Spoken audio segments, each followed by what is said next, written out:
তোমাদের একটা জিনিস দেখাই। আগের দিন এই যে বলছিলাম না ল্যাম্প দেখানোর সময়, এই যে দেখো, ঠিক আছে, এটার ওয়েট কিন্তু 1 কেজি প্লাস, ঠিক আছে, কিন্তু এই কোনোভাবে এর পায়ে আঘাত পেয়ে ল্যাম্প হয়ে গেছে।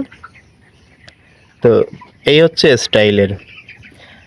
ঠিক ছোটবেলায় যে ঠাম্মারা যেমন ভাবে থাকতো না, ঠিক সেরকম ভাবে দেখো, এ- এর পায়ে কোনো বল নেই যে ও ভর দিয়ে উঠে দাঁড়াবে।